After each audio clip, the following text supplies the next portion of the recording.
Bismillahirrahmanirrahim. Alhamdulillah wassalatu wassalamu ala Rasulillah wa ala alihi wa sahbihi wa man walah. Wa ashhadu an la ilaha illallah wahdahu la syarika lah wa ashhadu anna Muhammadan abduhu wa rasuluh. Ya ayyuhalladzina amanu taqullaha haqqa tuqatih wa la tamutunna illa wa antum muslimun. يا أيها الناس اتقوا ربكم الذي خلقكم من نفس واحدة وخلق منها زوجها وبث منهما رجالا كثيرا ونساء واتقوا الله الذي تسالون به والأرحام إن الله كان عليكم رقيبا يا أيها الذين آمنوا اتقوا الله وقولوا قولا سديدا يصلح لكم أعمالكم ويغفر لكم ذنوبكم ومن يطع الله ورسوله فقد فاز فوزا عظيما أما بعد فإن أصدق الحديث كلام الله وخير الهدي هدي محمد صلى الله عليه وعلى آله وسلم وشر الأمور محدثاتها فإن كل محدثة بدعة وكل بدعة ضلالة وكل ضلالة في النار. أخوان في الدين أكرمكم الله. Al-Imam Ibn Hibban rahimahullah ta'ala berkata pada bab yang baru dari kitab Rawdatul Uqala wa Nuzhatul Fudala, Zikrul Hassi ala luzumi sidqi wa mujanabatil kadhibi, anjuran untuk senantiasa jujur dan menjauhi kedustaan. Bab yang sebelumnya adalah bab yang berbicara tentang menjaga lisan, yang kemudian dilanjutkan dengan bab ini, anjuran untuk jujur dan menjauhi dusta, karena memang seolah kaitannya sangat erat sekali, sebab senantiasa jujur dan menjauhi dusta adalah bagian dari penjagaan terhadap lisan. Akhbarani Ahmad ibn Muhammad ibn Habib al-Junaidi qala haddatsana Humaid ibn Zanjawai haddatsana Muhasin ibn Muwadda haddatsana al-A'mash an Abi Sufyan qala Abdullah telah mengkhabarkan kepadaku Ahmad bin Muhammad bin Habib al-Junaidi, ia berkata telah menceritakan kepada kami Humaid ibnu Zanjawai, ia berkata telah menceritakan kepada kami Muhasin bin Muwadda, ia berkata telah menceritakan kepada kami Al-A'mash, namanya Sulaiman bin Mihran, an Abi Sufyan. Al-A'mash Sulaiman ibnu Mihran adalah seorang ulama yang cukup terkenal dalam bidang hadis. Beliau termasuk di antara ulama hadis yang cukup pelit memberikan hadis. Artinya tidak mudah setiap orang yang datang kepadanya minta hadis beliau kasih. Pernah satu kisah atau cerita yang terkait dengan Imam A'mash, dan memang banyak cerita-cerita yang konyol, cerita-cerita yang cukup lucu dari kehidupan Imam A'mash. Di antaranya, satu ketika beliau masuk ke ruangan tukang cukur. Beliau hendak mencukur rambutnya, ya. Beliau hendak mencukur rambutnya ketika itu. Maka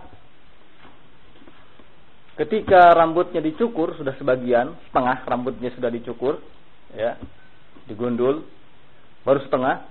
Kemudian si tukang cukur ini ingin minta hadis kepada A'mash.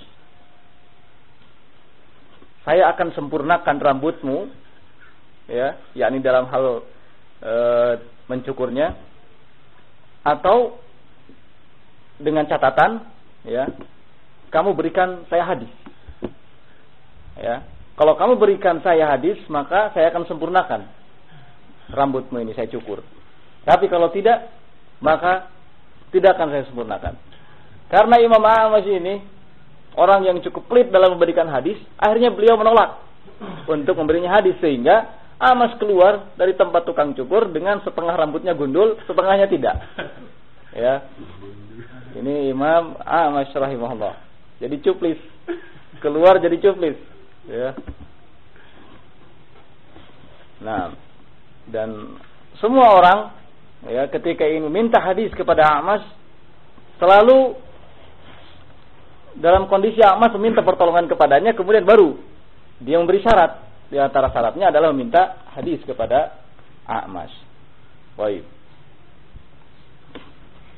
Hadatsana A'mash an Abi Sufyan, telah menceritakan kepada kami Al-A'mash Sulaiman ibnu Mihran an Abi Sufyan, dari Abu Sufyan qala Abdullah.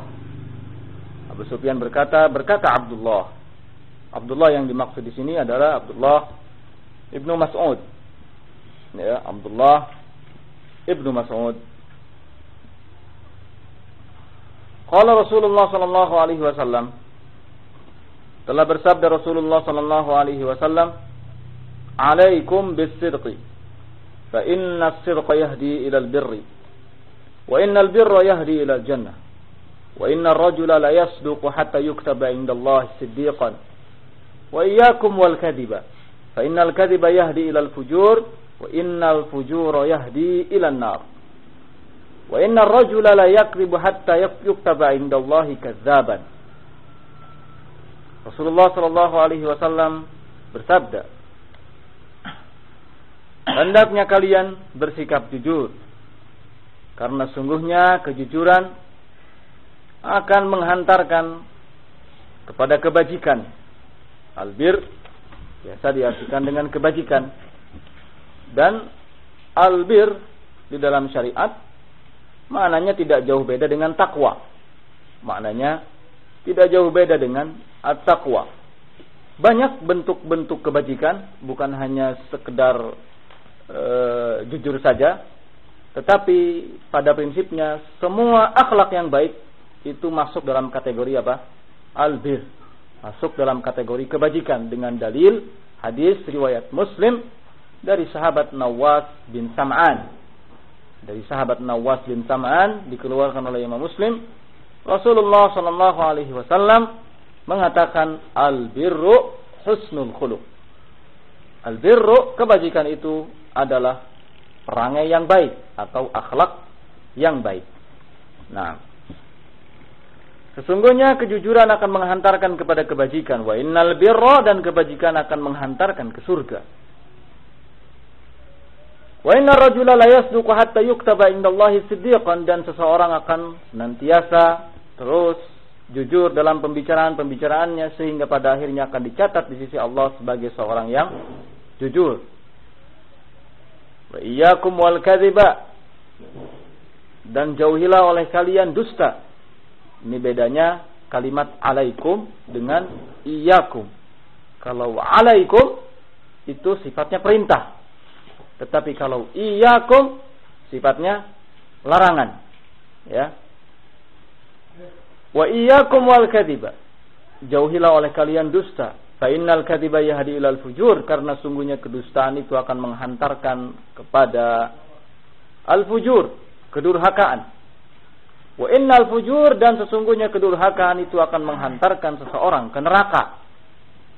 Wa innar rajula la yakdzibu hatta yuktaba 'indallahi kadzaban, dan seseorang akan tetap berdusta hingga pada akhirnya akan dicatat di sisi Allah sebagai seorang pendusta. Qala Abu Hatim radhiyallahu anhu, Imam Ibn Hibban rahimahullahu taala mengatakan, innallaha jalla wa ala faddala al-lisana ala sa'iril jawarih wa rafa'a darajatahu wa abana fadilatahu bi an antaqahu min baina sa'iril jawarih bi tauhidihi. Sesungguhnya Allah Jalla wa'ala telah melebihkan lisan atas anggota badan lainnya. Dan Allah Tabaraka wa Ta'ala telah mengangkat derajat lisan serta menampakkan kelebihannya, di mana lisan adalah satu-satunya anggota badan yang dapat berbicara. Ya, satu-satunya anggota badan yang dapat berbicara. Fala yajibu lil aqili an yu'awwida alatan khalaqaha Allahu lin-nutqi bi tauhidihi bil kadhibi. Karena itu, maka tidak boleh bagi orang yang berakal untuk membiasakan lisan sebagai alat berbicara dengan kedustaan. Ya. Bal yajibu alaihi al-mudawamah bi ri'ayatihi bi luzumi sidqi. Akan tetapi hendaknya orang yang berakal terus-menerus menjaganya, yakni menjaga lisan agar tetap berkata jujur. Di annal lisana yaqtadi ma uwida. Sebab lisan itu tergantung kebiasaan. Lisan tergantung kebiasaan. In sadaqan fa sadaqan wa in kadziban fa kadziban.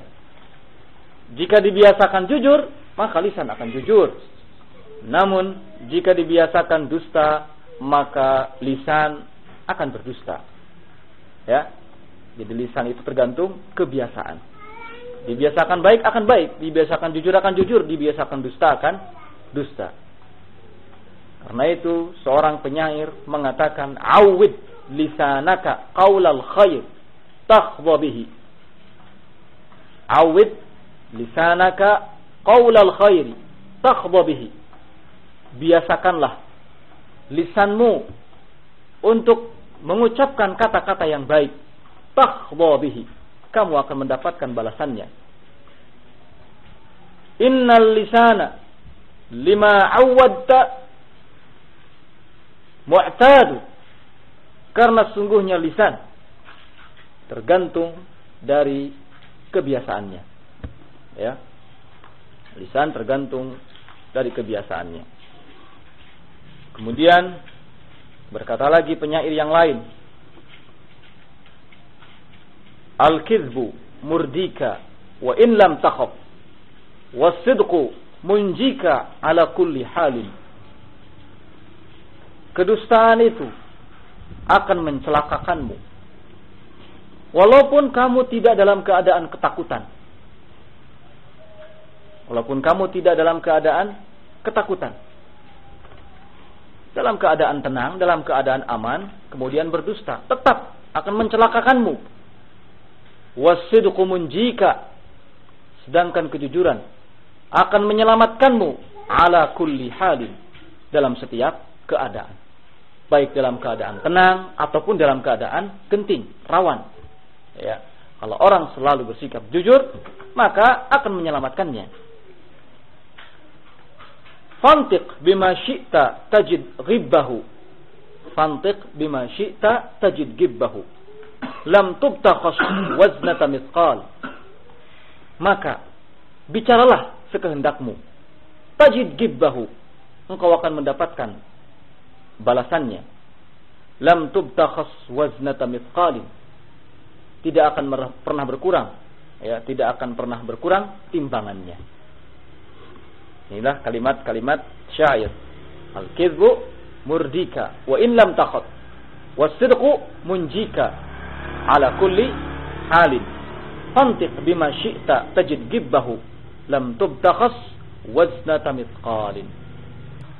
Qala Abu Hatim, berkata Abu Hatim, yakni Ibn Hibban rahimahullahu ta'ala, kullu syai'in yusta'aru liyatajammala bihi sahlun wujuduhu. Khala lisan.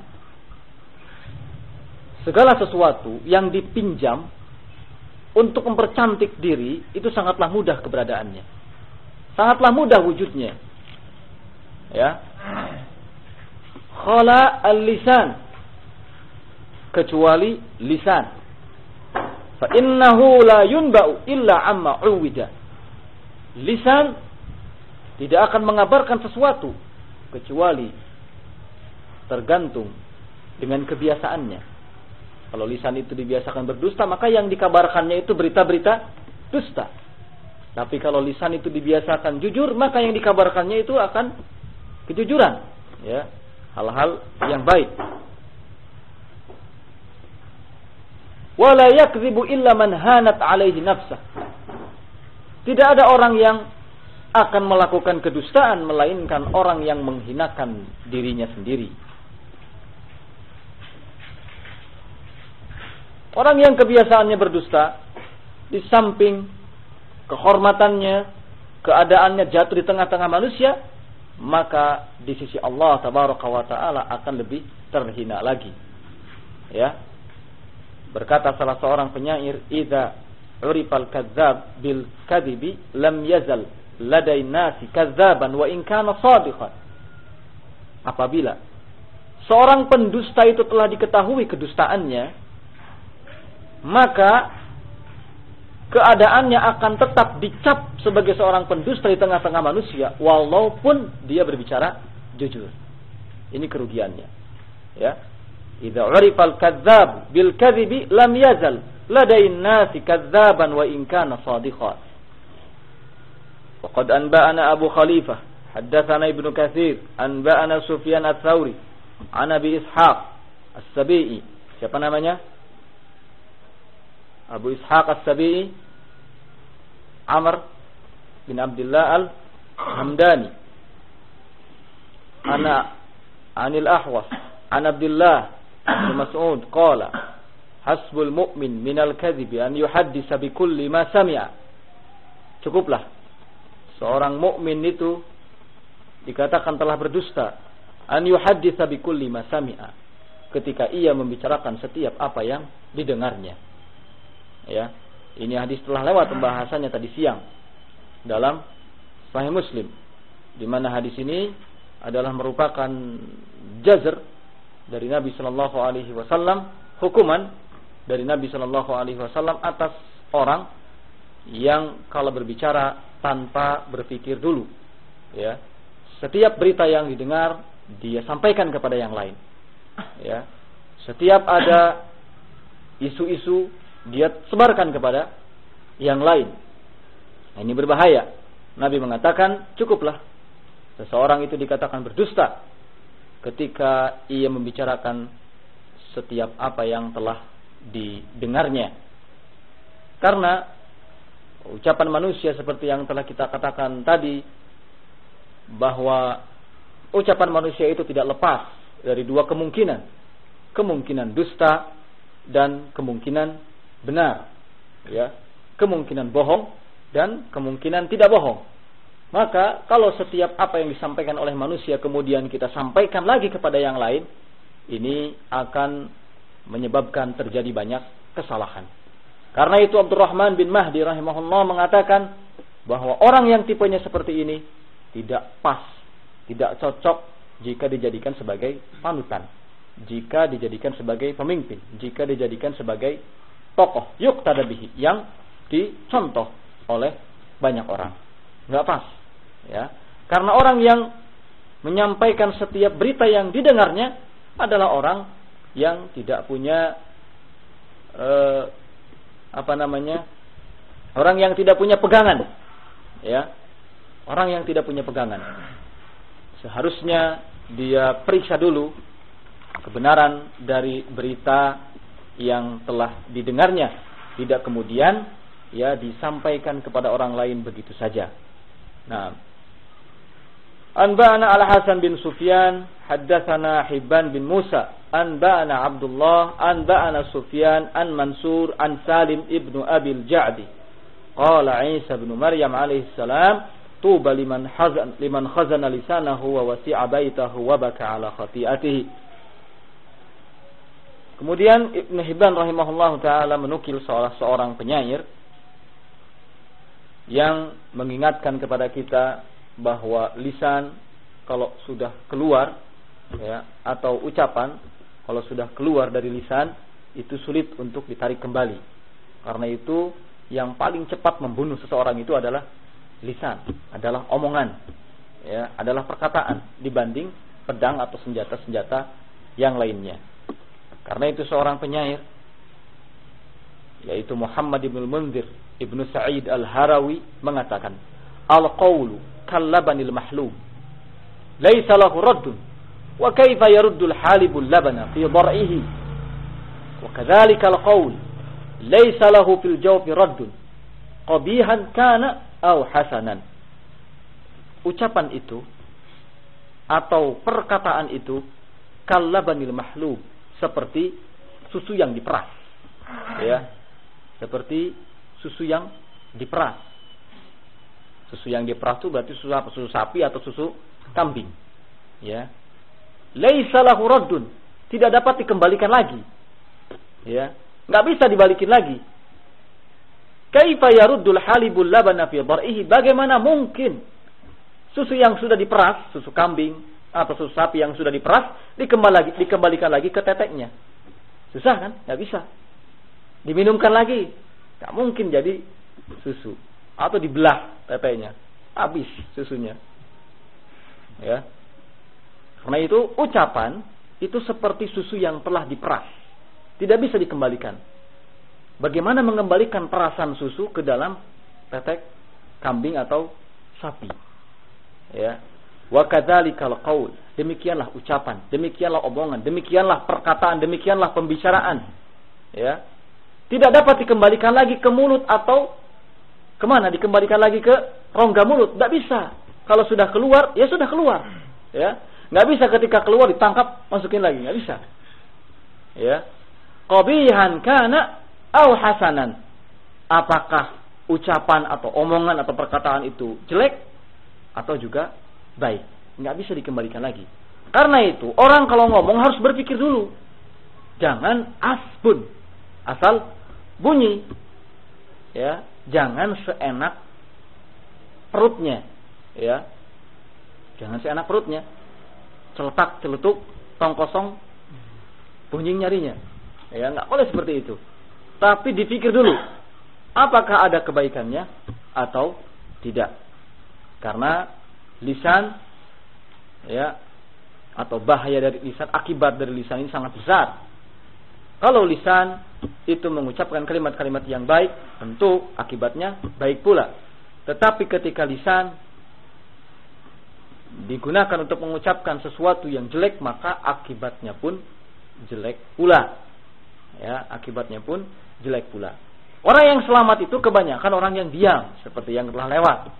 Ya, dan orang yang celaka itu kebanyakan orang yang banyak bicaranya. Orang yang paling banyak penyesalannya adalah orang yang tidak pernah menjaga lisannya. Dan orang yang paling sedikit penyesalannya adalah orang yang senantiasa tutup mulut. Ya. Karena itu mulut itu adalah sesuatu yang lebih baik kalau dipenjarakan dalam jangka yang lama. Dalam rangka apa? Menjaga supaya tidak terjadi kekeliruan atau kesalahan pada lisan. Fal wajibu, karena itu kata Ibnu Hibban, fal wajibu 'alal aqil alla yakunu mimman yuhanu bihi. Yang wajib bagi orang yang berakal itu agar jangan sampai menjadikan dirinya termasuk orang yang dihinakan dengan lisannya sendiri. Ya. Ngeri kalau seseorang dihinakan dengan lisannya sendiri. Nah, kemudian bab yang berikutnya, zikrul hatti ala luzumil haya'i wa tarkil qahati. Bab atau penyebutan tentang anjuran untuk senantiasa mempunyai rasa malu dan menjauh atau meninggalkan sifat dari sedikit malu. Ya. Anjuran untuk senantiasa memiliki rasa malu dan menjauhi diri dari sifat sedikit malu. Qala anba'ana al-Fudail ibnul Habab al-Jumahi haddatsana Al-Qa'nabi, Abdullah ibnu Maslamah Al-Qa'nabi, syekhnya Imam Malik. Dan Imam Malik rahimahullah ta'ala di dalam kitab Muwatta'nya banyak bersandar kepada Abdullah ibnu Maslamah Al-Qa'nabi. An Syu'bah ibnul Hajjaj, kunyahnya Abu Bistam, gelarnya Amirul Mukminin dalam bidang hadis. An Mansur an Rib'i an Ibni Mas'ud anna Nabiy sallallahu alaihi wasallam qala inna mimma adraka an-nasu min kalamin nubuwwatil ula idza lam taftahi fasna ma syi'ta. Telah menghabarkan kepada kami Fudail bin Habab Al-Jumahi, ia berkata telah menceritakan kepada kami Al-Qa'nabi dari Syu'bah, dari Mansur, dari Rib'i, dari Ibnu Mas'ud, bahwa Nabi sallallahu alaihi wa ala alihi wasallam bersabda, sesungguhnya di antara hal yang dijumpai atau ditemukan oleh manusia dari perkataan para nabi-nabi yang terdahulu adalah kalimat idza lam tastahi fasna ma syi'ta. Jika engkau tidak punya rasa malu, maka berbuatlah sekehendakmu. Kalimat ini, ya, idza lam tastahi fasna ma syi'ta, kalau kamu tidak punya rasa malu, maka berbuatlah sekehendakmu, bukan berarti memang diperintahkan bagi setiap orang untuk melakukan apa yang dikehendakinya. Tidak, tetapi kalimat ini lebih cenderung kepada al-jazr atau kalimat yang sesungguhnya kalau dalam bahasa Sunda dikatakan sebagai kalimat nyungkun. Ya, kalimat nyungkun. Kalau enggak punya malu, lakukan sekehendakmu.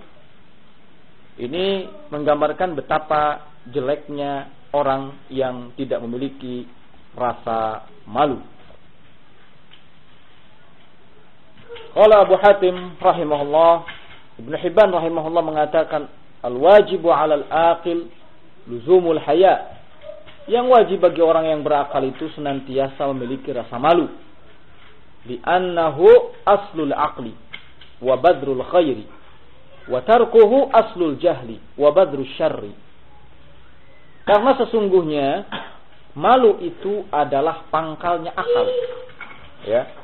Malu adalah pangkalnya akal. Dan cabang dari kebaikan. Artinya akan tersebar dari sifat malu itu kebaikan-kebaikan. Wa tarkuhu aslul jahli. Sedangkan meninggalkan rasa malu atau tidak punya rasa malu, maka ia merupakan pangkal kebodohan dan pokok dari kejelekan atau cabang dari kejelekan. Artinya bahwa orang yang tidak punya rasa malu akan bercabang darinya berbagai macam kejelekan. Ya. Wal haya'u yadullu 'ala al-aqli kama anna 'adamahu dalun 'ala al-jahli. Sifat malu menunjukkan seseorang itu punya akal. Seperti hanya orang tidak punya rasa malu menunjukkan bahwa dia bodoh. Karena itu seorang penyair mengatakan walaysa bimansubin ila al-ilmi wan nuha fatan la tura fihi khalaiqu arba. Seorang pemuda tidak dikatakan punya ilmu dan tidak pula dikatakan berakal kalau tidak nampak pada dirinya 4 akhlak. Ya. Apa saja 4 akhlak itu? Fawahidatun taqwal ilah allati biha yunalu jasimul khair wal fadl ajma. Pertama, takwa kepada Allah, yang dengannya seseorang akan mendapatkan kebaikan yang sangat banyak dan keutamaan yang paling utama, atau kebaikan yang paling utama. Wa thaniyatun sidqul haya fa innahu Tibaun alaihi dzul muru'ati yatba. Yang kedua adalah mempunyai rasa malu. Ya. Karena sesungguhnya rasa malu adalah merupakan watak dari orang-orang yang punya kehormatan. Karena sungguhnya rasa malu adalah merupakan watak dari orang-orang yang punya kehormatan. Wa thalitsatun hilmun idzal jahlu atla'at ilaihi khabaya min fujuri tasarru'u. Yang ketiga adalah kelembutan. Karena sungguhnya kebodohan begitu cepat akan menimbulkan kejelekan-kejelekan. Wa rabi'atun jaudun bimalki yaminihi idza nabahu al-haq alladhi laysa yadfa. Yang keempat adalah dermawan. Ya, dermawan dengan apa yang dimiliki oleh tangan kanannya. Maksudnya gemar memberi. Ya, inilah diantaranya 4 akhlak. Pertama takwa, kedua mempunyai rasa malu, ketiga hilmun, ya, lemah lembut, dan keempat dermawan. Di mana dikatakan bahwa seorang pemuda tidaklah dianggap sebagai pemuda yang berilmu dan pemuda yang berakal jika tidak nampak pada dirinya 4 akhlak ini. Penyair yang lainnya yaitu Muhammad bin Abdullah al-Baghdadi mengatakan, "Idza qalla ma'ul wajhi qalla haya'uhu, wala khaira fi wajhin idza qalla ma'uhu." Apabila air yang ada di wajah ini sedikit, maka sedikitlah rasa malunya. Tidak ada kebaikan dalam wajah yang sedikit airnya. Ini hanya sekedar majaz, sekedar kiasan. Bukan berarti orang yang wajahnya berminyak itu bagus. Ya. Nah, ini hanya sekedar kiasan, sekedar majaz, ya, yang menggambarkan bahwa orang yang air di wajahnya sedikit, itu sedikit rasa malunya. Terlalu pede. Fala khaira fi wajhin idza qalla ma'uhu. Tidak ada kebaikan dalam suatu wajah, ya, jika airnya sedikit.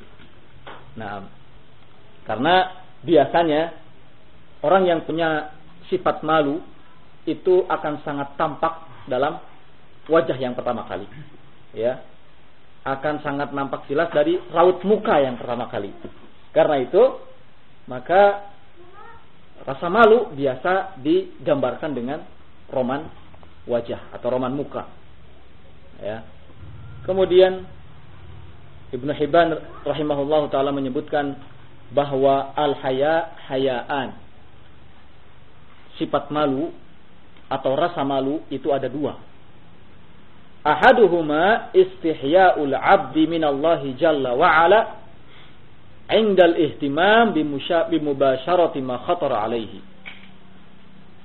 Wa tsani istihya'u minal makhluqin 'inda ad-dukhuli fima yakrahuna minal qawli wal fi'li ma'an. Salah satu dari rasa malu adalah istihya'ul 'abdi minallahi jalla wa 'ala. Malunya seorang hamba dari Allah Jalla wa'ala ketika ia berazam untuk melakukan sesuatu yang membahayakannya, sesuatu yang mengandung dosa. Ya, ini rasa malu yang pertama. Karena tadi rasa malu dibagi 2. Yang pertama, malunya seorang hamba terhadap Allah Azza wa Jal ketika berazam untuk melakukan sesuatu yang mengandung dosa. Watsani, dan yang kedua, istihya'u minal makhluqin 'inda ad-dukhul fima yakrahuna minal qawli wal fi'li ma'an. Malunya seorang hamba dari manusia, malunya seorang hamba dari manusia ketika hendak melakukan satu perbuatan atau mengucapkan satu perkataan yang dibenci oleh manusia. Ya, yang dibenci oleh manusia. Nah, ini rasa malu yang kedua. Jadi pertama malu dari sisi Allah ketika hendak melakukan apa? Berazam untuk melakukan apa? Sesuatu yang mengandung dosa. Kemudian yang kedua, malu dari sesama manusia. Malu dari sesama manusia ini ketika hendak melakukan satu perbuatan atau mengucapkan satu kalimat yang dibenci oleh manusia. Tentu kalimat-kalimat atau perbuatan-perbuatan yang dibenci manusia adalah kalimat, ucapan atau perbuatan yang tidak terpuji. Ya.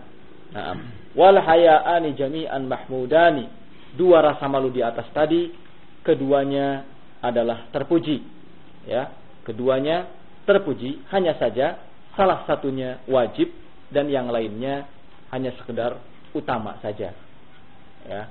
Malu dari Allah Tabaraka wa Ta'ala adalah sesuatu yang wajib, dan malu dari sesama manusia adalah sesuatu amalan yang utama. Satu amalan yang utama. Nah, karena itu dunia akan terasa hampa jika orang-orangnya tidak lagi memiliki rasa malu.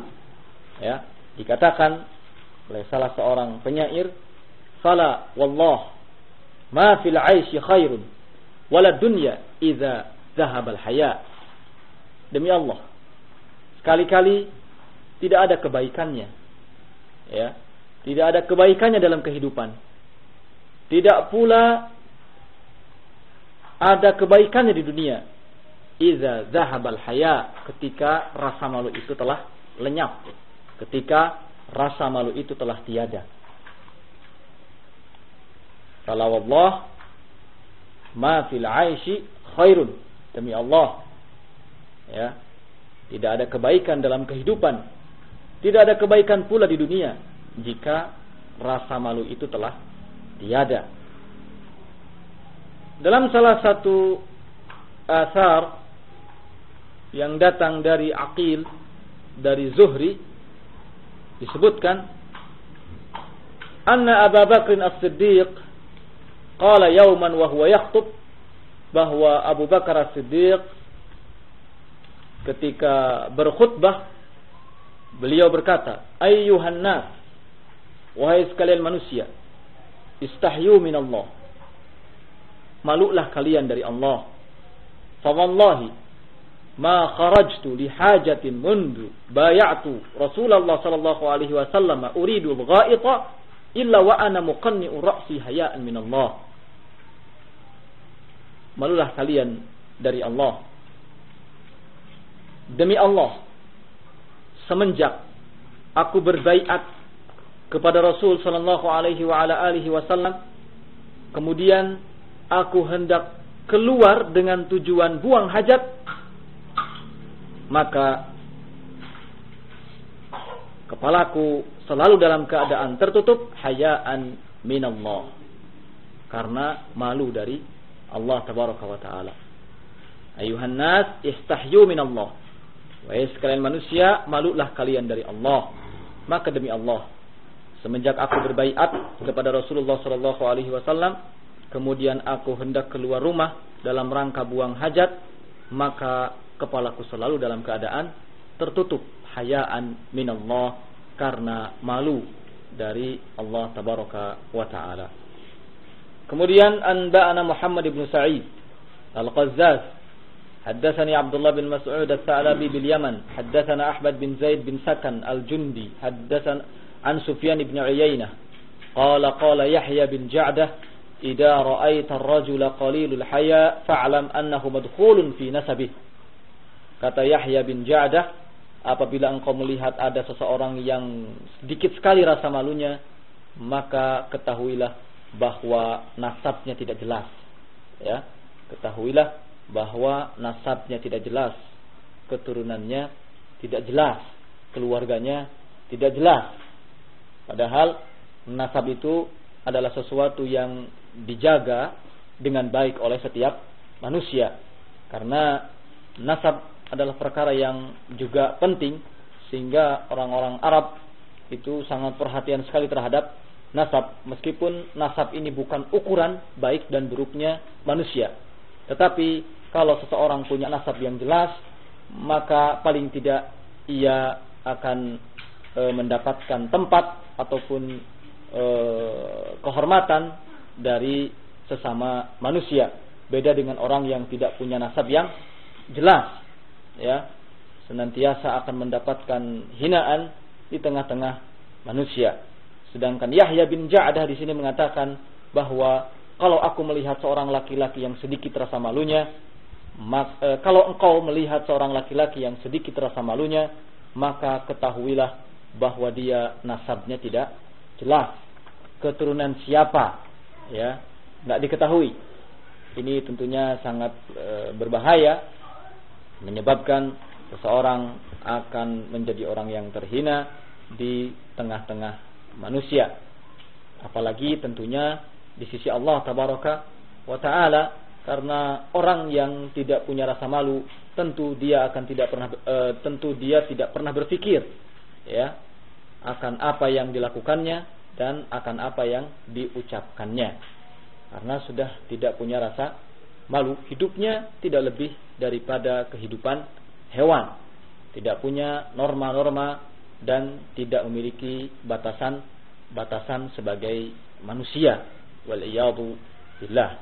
Karena itu wajib bagi masing-masing kita untuk senantiasa menumbuhkan rasa malu, baik terhadap sesama manusia dalam hal-hal yang tentunya tercela di tengah-tengah manusia, dan juga menumbuhkan rasa malu terhadap Allah Tabaraka wa Ta'ala dengan cara tidak melakukan apa-apa yang dilarang dan diharamkannya, tidak melakukan kemaksiatan terhadapnya. Subhanakallahumma wa bihamdik, asyhadu an la ilaha illa anta, astaghfiruka wa atubu ilaik, walhamdulillahirabbil alamin.